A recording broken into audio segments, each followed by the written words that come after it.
Tante le iniziative per le prossime festività natalizie, cosa state organizzando, anche se arriva qualche critica perché la città è un po' spoglia, mi riferisco anche alle luminarie che mancano per l'Immacolata. Lo schema di quest'anno, di questo Natale, è uno schema che va gestito in maniera un po' diversa, nostro malgrado, nel senso che sino agli anni passati, le edizioni passate, noi abbiamo in qualche modo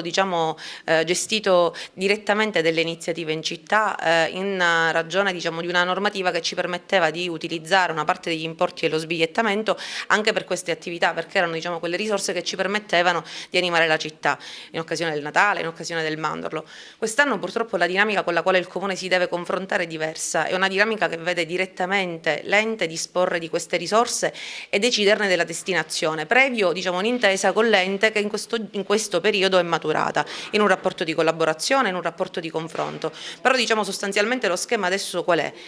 Le risorse verranno disposte direttamente dall'ente regionale, quindi dall'ente parco, anche in occasione di queste festività di Natale, per cui la necessità è quella di interfacciarsi con l'ente,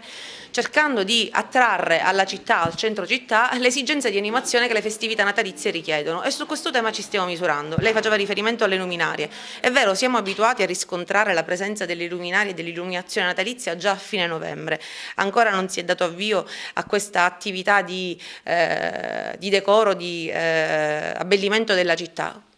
perché vi sono dei tempi vi sono stati dei tempi di partenza diversi, un po' più lunghi, che in questo caso vengono curati direttamente all'ente parco e che vedono la necessità anche di creare un corretto baricentro tra la città e l'ente stesso, per cui avremo delle luminarie che, partendo dalla zona del piazzale Ardcastle, arrivando sino a San Nicola, verranno poi trasferiti lungo la via Atenea e il centro storico. Lo stesso dicasi per le attività di animazione, ci saranno delle attività di animazione culturale e artistico di qualità anche quest'anno, ed invero replichiamo un po' lo schema degli anni passati, in cui l'animazione è stata un po' la novità delle nostre festività di Natale. Non eravamo abituati a lunghi periodi di animazione e intrattenimento, è stato così negli ultimi 2 anni, sarà così anche quest'anno, e tutto questo si svolgerà nel centro della città. A dare avvio da Porta di Ponte sino e lungo la via Atenea vi saranno delle attività di intrattenimento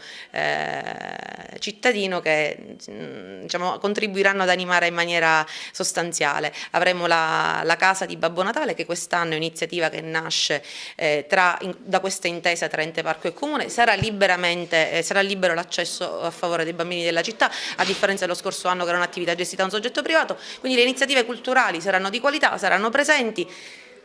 a fronte di questo confronto serrato tra città e ente parco, e che ha garantito in qualche modo che anche sul tessuto cittadino ci fossero delle attività di intrattenimento, sebbene, ripeto, la gestione quest'anno sotto profilo finanziario sarà direttamente a cura dell'ente. Però il confronto avviato è un confronto di buona volontà e di qualità.